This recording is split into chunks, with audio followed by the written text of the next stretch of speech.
Здравия всем слушателям, подписчикам моего канала. С вами Виктор Максименков. И в этом видео я хочу рассмотреть такую важную для всех тему, как правильное празднование основных зимних праздников, а именно Карачуна, Рождества и Нового года у славян. Потому что правильное празднование космических, астрономических праздников, наших светлых, а значит напрямую связанных с Солнцем, приводили к тому, что люди заряжались энергией Земли, космоса, Солнца на целый следующий год.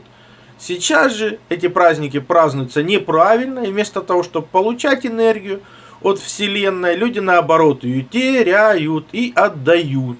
Фактически мы рассмотрим не просто, когда празднуются эти праздники правильно, как они празднуются правильно, ну и откуда появились такие атрибуты, как елка, символ бессмертия, Дед Мороз, Снегурочка, Снеговик и так далее.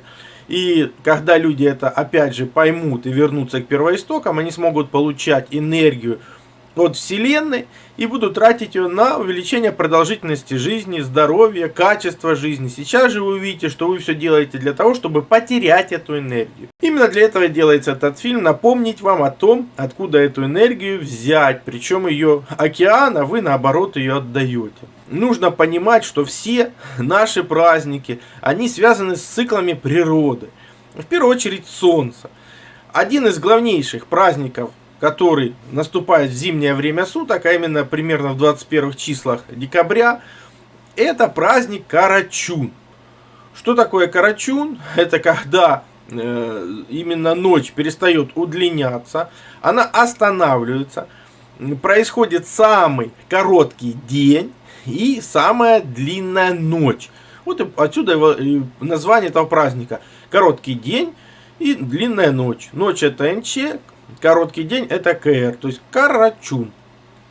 Если взять календарь восхода и захода солнца, то это произойдет в ночь с 21 на 22 декабря. То есть как раз когда выйдет это видео. Но тем самым мы понимаем, что все славянские праздники были связаны именно с астрономическими событиями. После Карачуна происходит зимнее солнцестояние, то есть это 3 символических дня, когда Солнце находится примерно в одной и той же точке, а на третий день происходит рождение нового хода Солнца, потому что Солнце начинает визуально снова подниматься, то есть до 21 декабря на небосводе оно все время опускается, а уже после 21 декабря оно останавливается на 3 дня, а с 25 оно уже видно визуально потихонечку, что оно начинает увеличиваться день. Вот с чем связаны все основные праздники, которые и завязаны на этот период. Но сейчас я более подробно все объясню, покажу, как это можно отсмотреть не только при расчете астрономических суток, но и, например, как это отражалось у народов. Потому что, например, что делали на Карачун? То, что вы сейчас, например, делаете только аж 1 января. На Карачун в самую короткую ночь, перед днем зимнего солнцестояния, было принято не спать. Почему люди не спали? Люди верили, что силы тьмы и света сражаются между собой. Поэтому они помогали светлым силам, призывая рождение солнца, пели песни, водили хороводы, зажигали солнечные колесовидные символы. Они бухали, потому что любой алкоголь, он сводит всю энергетику в минус. Люди, наоборот же, призывали силы света, то есть положительную энергию. У многих народов мира этот день зимнего солнцестояния ассоциируется с возрождением, началом новой жизни. Вы понимаете теперь почему. В этот день проходили праздники, встречи, ритуалы и другие торжества. То есть это была целая серия праздников на самом деле. А богов и духов просили дать хороший урожай. В частности, германские народы в этот день праздновали аналог Нового года, Йоль. То есть это не просто аналог Нового года, это и есть Новый год. Но не просто Новый год, а Новый ход. Как я и говорил, Карачун это самый короткий день и самая длинная ночь. В этом году это с 21 на 22. То есть она немножко плавает, может быть с 19 по 22 декабря, смотря от циклов Солнца. Это древнее название. Второе имя Карачуна — Чернобога. Происходит на день зимнего солнцеворота. То есть считалось, что в этот день берет свою власть грозный Карачун, божество смерти, подземный бог, повелитель морозами, злой дух. Ну, злой, значит, неизвестный на самом деле. То есть древние славяне верили, что он повелевает зимой и морозами, укорачивает светлое время суток. То есть суть в чем? Почему здесь именно образ Чернобога возникает?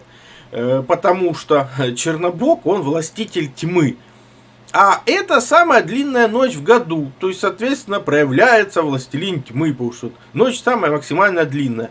Вот слева образ Карачуна, а справа образ Чернобога, который представляли славяне, и теперь художники как бы прорисовывают. Вы теперь потихоньку начинаете понимать, откуда образ Дедушки Мороза вырисовывается в итоге. Но тот же Кощей, он же Кощей Бессмертный, он же Чернобог.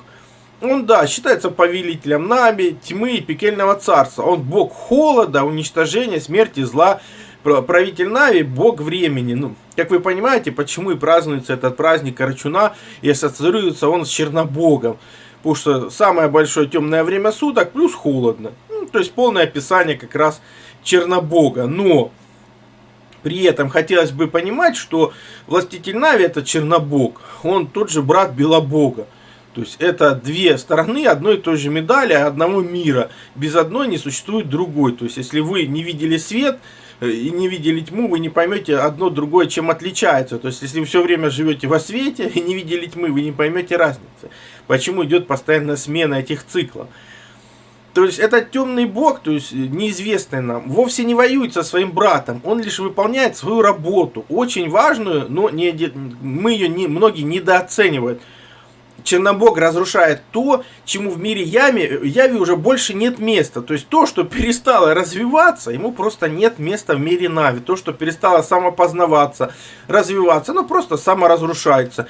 Это и нужно убрать, чтобы оно не мешало другим. Вот и все. С другой стороны, светлый образ этих дней — святой Николай. На самом деле, опять же, святой, свет. Николай — это ноль и кол, то есть свет нашего кола Солнца, Луны, он же чудотворец или числотворец, или образ числа Бога здесь опять же проявляется. Почему? Потому что числа Бог — это единица, то есть тень, палка, и ноль. Ноль — это Солнце, то есть день. Он же числотворец, так как единица есть в каждом целом числе. То есть славяне задолго до наших времен имели письменность, фиксировали движение светил, то есть имели математику, астрономию, астрологию, письменную передачу информации, что сохранилось в древних календарных системах, которые я много раз рассматриваю на своем канале. И как это делать? Просто фиксировалось отражение буквы О, то есть Солнца, или ноля, то есть первоисточника всего фактически, на Земле. То есть мы видим Солнце на небосводе. Вот 22 декабря оно будет в минимальной точке для наших северных широт. А отображается его движение при помощи палки, то есть единицы, то есть кола. Вот эти синие стрелочки, когда мы видим минимальное положение Солнца на небосводе, а палочка наоборот отбрасывает максимальную тень. То есть так эти точечки фиксировались, и каждый день ставилась точечка. Вот так получались солнечные часы или солнечный календарь. И было понятно, когда Солнце останавливается, когда оно идет дальше. Если фиксировать движение Солнца каждые 7 дней вот в районе современной Греции, как бы на небосводе, то мы видим, что получается аналема, или символ бесконечности, или восьмерка. То есть 21-25 декабря это самая нижняя точка. То есть после Карачуна и зимнего солнцестояния, когда Солнце вроде бы пребывает в самой низкой точке, наступает символичное Рождество нового Солнца. И начинается новый ход Солнца. То есть Солнце начинает с самой нижней точки, вот синяя стрелочка, подниматься в самую верхнюю точку, то есть точку летнего солнцестояния. То есть именно в районе 21-25 декабря наступает символичное рождение нового хода Солнца, который мы видим на небосводе. Вот что происходит. То есть и когда люди праздновали это именно во времена, когда происходит это астрономическое событие, они получали как бы энергию Вселенной, Солнца, Земли, потому что они как бы жили во вращении светила нашего основного, Ярилы Солнца. То есть те, кто жили во вращении, живут, это вращенцы. А те, кто из вращения выпавшие, те из вращения выпавшие, или сокращенно извращенцы. И для того, чтобы быть вращенцем, надо понимать, когда, какие праздники празднуются и как эти праздники заряжают вас энергией. Друзья, не могу пройти мимо грандиозной предновогодней распродажи на все товары марки Synthesit. Только до 29 декабря у них скидка до 40% на все препараты. Вы знаете, в следующем году серьезно вырастет налоговая нагрузка, и Synthesit вынужден будет поднять цены. Но сегодня можно купить не просто по старым ценам, но и с самой большой возможной скидкой. Всем рекомендую попробовать Synthesit, в том числе их уходовую косметику. То же самое мы видим еще один интересный астрономическое событие, которое происходит еще в районе 3 января. Опять же, это мы уже вышли за систему, это перед нами система, как Земля крутится вокруг Солнца, если смотреть как внешний наблюдатель. И в районе 3 января наступает как самая ближняя точка Земли к Солнцу, то есть примерно 147 миллионов километров. То есть а именно после 3 января примерно, то есть это расстояние постоянно начнет увеличиваться вплоть до как раз летних периодов после летнего солнцестояния. Вы скажете, а почему же у нас так холодно? А потому что лучи не задерживаются, отражаются, идут дальше. То есть когда лучи солнца над нами максимально высоко, тогда прогревается атмосфера, у нас наступает лето. А здесь же солнце максимально низко находится, лучи как бы отразились и пошли дальше. То есть они отразились один раз от Земли и не нагревает нашу атмосферу. Поэтому да, солнце ближе, а нагрева нет. Поэтому тут никаких противоречий нет. Тут нужно понимать, что первые праздники начинаются в районе 21 декабря, а будут заканчиваться не в районе 3 января, потому что солнце символически уже и расчетно выйдет из этих положений. То есть 3 января максимально близкое положение к Земли, в нашем как раз северном полушарии в первую очередь. Но опять же, когда мы видим эту фигуру, где обозначены основные солнечные праздники, мы видим различные буквы, которые тоже славяне фиксировали. Так, в районе, опять же, 3 января наступает максимально близкое расстояние между Землей и Солнцем. Опять же, если мы посмотрим на ту фигуру движения, то мы видим там различные символы. То есть это буква Ж, буква И, буква К, буква С, Р, О и Х. То есть получается Хорс, то есть славянский бог хода Солнца. Но он не просто отдельный бог, это бог нового хода Солнца. Почему Хорс обычно изображается как бы в этот период зимний как бы более молодым человеком. То есть начинается новый ход Солнца. Ну, опять же, это не просто так. Отсюда и рождаются символы. Символы, которые мы знаем как буквы. Хорс, славянский бог Солнца, светила. Но на самом деле Хорс никогда не появлялся один, а всегда в компании с другими богами. Он и появляется в компании с другими богами, потому что это ход Солнца, ход светил. Почему ты Хорс? А с другой стороны, это как, опять же, лошадь. То есть лошадь, которая кого-то несет. А соответственно, он не просто как бы отдельный бог, он носитель богов. То есть это ход этих светил, который фиксируется и на небе, и на земле, и даже то, что мы не видим. Вот символ Хорса, то есть как бы 4 времени года. Опять же напоминаю, что эти праздники, они и летом происходят, там свой отчет, ну и зимой эти праздники начинаются 21 декабря, а заканчиваются фактически 3 января. Вы их знаете как 21 декабря это Карачун, самый короткий день, самая длинная ночь, потом 3 дня символичного солнцестояния, потом наступает Рождество или праздник Коляда у славян, а потом идет 9 дней поминания как бы святки, это неделя предков. И она как раз заканчивается в районе 3 января. Отсюда возникает подобный символ. Рождество Хорса, РХ. Опять же, это движение светила и нашей Земли. И если это будет смотреть с одной стороны или с другой, будет другой символ, как бы Новый ход или Новый год.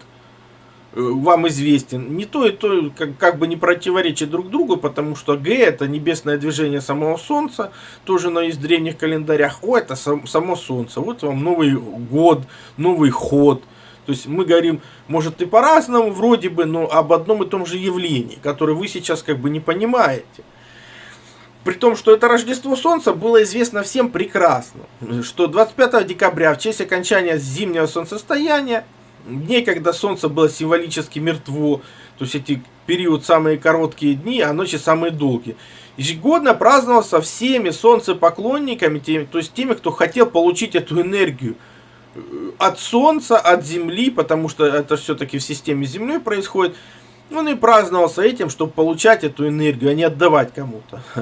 Святой для Бога Солнца день. Его символическое рождение.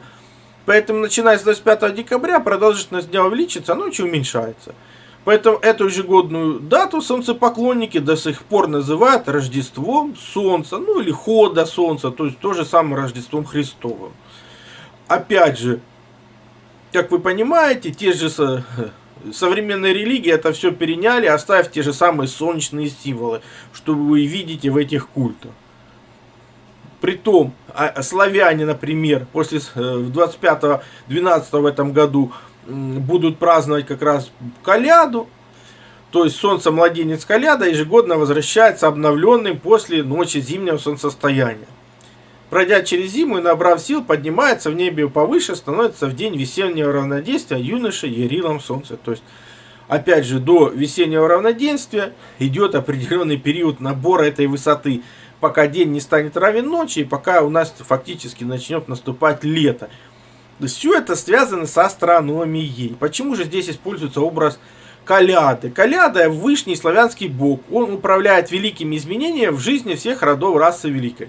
Именно поэтому он здесь и применяется. То есть изменение от укорачивания дня, наоборот, на удлинение дня. Он же, по легендам, основной дар Коляды людям. В давние времена бог славян Коляда подарил людям коляды дар, или календарь вы его сегодня называете, чтобы ему удобнее было планировать свои сезонные работы. А это очень важно, потому что у тех, кто живет на земле, день кормит год. То есть это очень важно, то, что когда происходит в природе. И с тех пор славянский бог Коляда стал покровителем планов и планирования. То есть тот, кто правильно понимает циклы природы, то есть может правильно планировать и свою жизнь, и, соответственно, те события, что происходят в этой жизни. Оказывается, по легендам, он появился на свет примерно 8,5 тысяч лет назад с великой миссией спасти все человечество от неименуемого духовного вырождения. То есть вот какой спаситель у славян. И он спас чем? Он начал учить людей. То есть это уже было третье по счету божественное откровение. До этого откровения давал Бог Род. Второй закон жизни принес Велес. И людям, которые движутся от тьмы к свету, вслед за солнцем, Коляда поведал людям третий закон, то есть как бы напомнил основные принципы работы Вселенной. Ну, а фактически природы. Отсюда коляды дар, то есть вот эти круги, которые нарезает Земля вокруг своей оси, вокруг Солнца, вокруг там вся система, вокруг нашего галактического скопления, это и есть как бы коляды дар, то есть напоминание об этих космических циклах. О том же сутки Сварога, которые длятся 25 920 лет. И вот чем как бы пришло обновление духовного возрождения. То есть только духовное развитие может дать людям, как говорит, правильное направление движения и достижение максимальных высот. Поэтому на колядки, например, те же, как их праздновали, дети собирались под окнами богатых крестьян, величали хозяев в песнях, твердили имя коляды и просили денег, ну или угощения, то есть все зависело, конечно, от времени. В то же время там колядники рядились в одежды, изображали зверей, чертей с музыкой, с торбами, в которых собирали угощения. Ходят по улицам, поют колядки. Коляда веселое, желанное божество. Но, опять же, скорее всего, в первую очередь угощали там какими-то вкусностями, рогаликами, например, напоминающими голову тура. Вместо жертвенного ягненка давали баранки, кренделя. То есть всякую выпечку давали. И опять же были колядки для детей.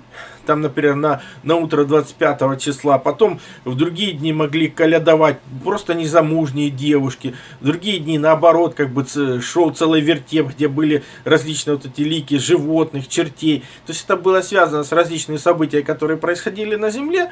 Вот и колядки проходили фактически вот эти 9 дней, которые и назывались неделя памяти предков. То есть вспоминали предков. Вот вам календарь одной из общин. Здесь в районе 24-го праздновался Коляда. Потом, как видите, здесь все-таки нужно дополнять, потому что здесь Карачуна у них нет. Хотя он тоже праздновался 21-го. И неделя памяти про отцов тоже вот у них опять же, по их мнению, сдвинуто и начинается уже фактически с того момента, как Солнце покидает максимальное приближение, то есть после где-то с 3 января она начинается, а на самом деле, в принципе, она начиналась как раз сразу после коляды.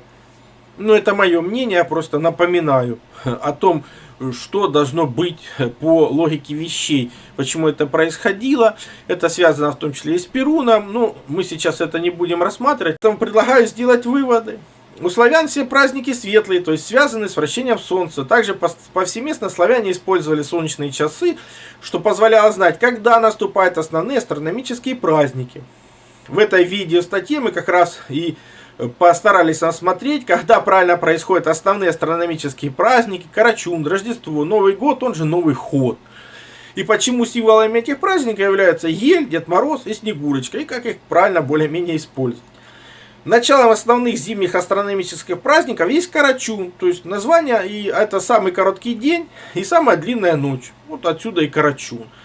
В этот год он произойдет в ночь с 21 на 22 12. В эту ночь славяне не спали, а праздновали завершение и уменьшение дня и призывали рождение нового хода Солнца. Поэтому там и хор, там и коляда, кстати, появляется, которая позволяет начать увеличиваться световому дню, что в итоге приведет к наступлению весны, возрождению и продолжению самой жизни. Потому что, в районе, когда зима круглый год, как говорится, жить, мягко говоря, сложновато. А то и невозможно фактически. После Карачуна наступает 3 дня солнцестояния, когда Солнце находится примерно в одной точке на небосводе, а на 4-й день происходит символичное рождение нового хода Солнца, или Новый год, он же Новый ход. В этом году это 25-12, он же праздник Бога Коляды, он же дал коляды дар, календарь. Так как именно с этого дня начинается увеличиваться день, а начинает уменьшаться. И Солнце будет подниматься на видимом небосводе вплоть до летнего солнцестояния, то есть купала. Это мы уже видим, как бы. У многих народов эти дни зимнего солнцестояния ассоциировались с возрождением, началом новой жизни, поэтому проходили праздники, встречи, ритуалы и другие торжества. А богов и духов просили дать хороший урожай. И помните, повторение мать учения, повторите новую информацию столько раз, сколько нужно для усвоения. Все ссылки на материалы в описании, там и более подробное описание, как праздновались эти праздники. Переходите, знакомьтесь, также можно определить, где, когда, что происходит, то есть астрономические события расчетные, то есть все это в ссылках под видео. Нажмите кнопочку еще, ссылочки, и увидите эти ссылочки и описание под видео. Также переходите на мой сайт, ссылка есть в первом закрепленном комментарии под каждым видео. Там размещены мои статьи, в том числе и запрещенные на других платформах. Плюс там же существует и магазин. Магазин существует для тех, кто хочет и может поддержать мою деятельность, для того, чтобы я ее и продолжал. Я же смогу вам содействовать в том, чтобы вы узнали свое предназначение по дате рождения, либо освоили силу живой воды, проводили измерения, которые помогут понимать, что вы едите, что пьете. Плюс получили лучшие натуральные витамины, именно Иван-чай. Плюс, опять же, сила живой воды – это водород и озон. Именно эти две структуры воды помогают нам сохранить здоровье и вылечиться от любых болезней, потому что они универсальны, подходят как одному человеку, как и всем членам семьи. И один раз купленные не требуют других расходников. Плюс, например, детектор электромагнитного излучения. Мы все живем в городах, а там огромное количество электромагнитных полей, и имея эти простые измерительные приборы, вы сможете не попадать под их влияние, а значит будете меньше болеть и дольше просто проживете без лекарств.